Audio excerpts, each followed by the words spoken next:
संतान की लंबी उम्र, सुख समृद्धि और स्वस्थ और उन्नत जीवन के लिए इस व्रत को निर्जला उपवास रहकर रखती हैं। मान्यताओं के अनुसार संतान के लिए रखा गया ये व्रत किसी भी बुरी स्थिति में संतान की रक्षा करता है और सबसे कठिन व्रतों में से एक व्रत माना जाता है। इस व्रत को मुख्यतः उत्तर प्रदेश, बिहार, झारखंड, पश्चिम बंगाल जैसे अनेक राज्यों में रखा जाता है। संतान प्राप्ति की कामना से भी इस व्रत को रखा जा सकता है। ऐसे में चलिए आपको बताते हैं साल 2024 में जितिया का व्रत कब रखा जाएगा, इसकी पूजा विधि क्या है। संतान के वियोग का सामना नहीं करना पड़ता है, उनकी संतान को लंबी उम्र और जीवन भर किसी भी दुख और तकलीफ से सुरक्षा मिलती है। इस दिन गंधर्व राजकुमार जीमूतवाहन जी की पूजा की जाती है। महाभारत युद्ध के समय अपने पिता की मृत्यु के बाद अश्वत्थामा बहुत नाराज हुए और क्रोध में वे पांडवों के शिविर में घुस गए। शिविर के अंदर उस समय 5 लोग सो रहे थे। अश्वत्थामा को लगा कि वो लोग पांडव हैं और अपने पिता की मृत्यु का बदला लेने के लिए उन्होंने उन 5 को मार डाला। दरअसल वह द्रौपदी जी की 5 संतानें थीं।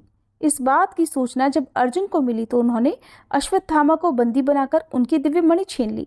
अब अश्वत्थामा को और अधिक क्रोध आ गया तो उन्होंने बदला लेने के लिए अभिमन्यु की पत्नी उत्तरा के गर्भ में पल रहे बच्चे को गर्भ में ही नष्ट कर डाला। भगवान श्री कृष्ण ने तब अपने सभी पुण्य का फल उत्तरा की उस अजन्मी संतान को देकर उसे फिर से जीवित कर दिया। मरकर पुनः जीवित होने के कारण उस बच्चे का नाम जीवित पुत्रिका रखा गया। तभी से जीवित पुत्रिका व्रत रखने की मान्यता है। बेटा हो या बेटी, आप अपनी संतान के लिए इस व्रत को रख सकती हैं। व्रत के दिन प्रातःकाल उठकर स्नान आदि से निवृत्त होने के बाद सूर्य देव की उपासना करनी चाहिए। घर के मंदिर में एक चौकी रखकर उस पर लाल रंग का वस्त्र बिछाकर उसके ऊपर थाली रखकर सूर्य नारायण की प्रतिमा रखकर उन्हें दूध से स्नान कराएं, धूप दीप जलाएं, धूप दीप अर्पित करें और भोग लगाने के साथ ही आरती करें। इस दिन मिट्टी या गाय के गोबर से सियारिन और चील की मूर्ति बनाकर उनकी पूजा की जाती है। कुशा से बनी हुई जीमूतवाहन भगवान की पूजा की जाती है। उन्हें धूप दीप अक्षत पुष्प अर्पित किए जाते हैं। व्रत की कथा पढ़ने और सुनने के साथ ही सबसे अंत में आरती करके क्षमा याचना की जाती है।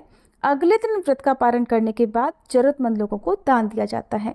इस बार साल 2024 में नहाय खाए 24 सितंबर मंगलवार को निर्जला व्रत रखा जाएगा, 25 सितंबर बुधवार को और जितिया व्रत का पारणा 26 सितंबर गुरुवार के दिन किया जाएगा। अष्टमी तिथि प्रारंभ होगी 24 सितंबर मंगलवार दोपहर 12:40 से और 25 सितंबर बुधवार दोपहर 12:11 पर तिथि समाप्त होगी। इसलिए इस बार 25 सितंबर दिन बुधवार को ही जितिया का व्रत रखा जाएगा। जितिया व्रत की पूजा का शुभ मुहूर्त 25 सितंबर बुधवार को, जो कि सुबह की पूजा का शुभ मुहूर्त होगा सुबह 6:10 से 9:12 तक और शाम की पूजा का शुभ मुहूर्त शाम 6:14 से 7:26 तक रहेगा। नौमी तिथि प्रारंभ होगी 25 सितंबर बुधवार दोपहर 12:12 से और 26 सितंबर गुरुवार दोपहर 12:25 पर तिथि समाप्त होगी। इस दिन सूर्योदय सुबह 6:20 पर होगा। व्रत का पारणा किया जाएगा 26 सितंबर गुरुवार सुबह 6:21 से 8:23 के बीच में। जितिया व्रत में कुछ जगह पर एक दिन पहले यानी नहाय खाए के दिन मछली खाकर अगले दिन व्रत रखा जाता है।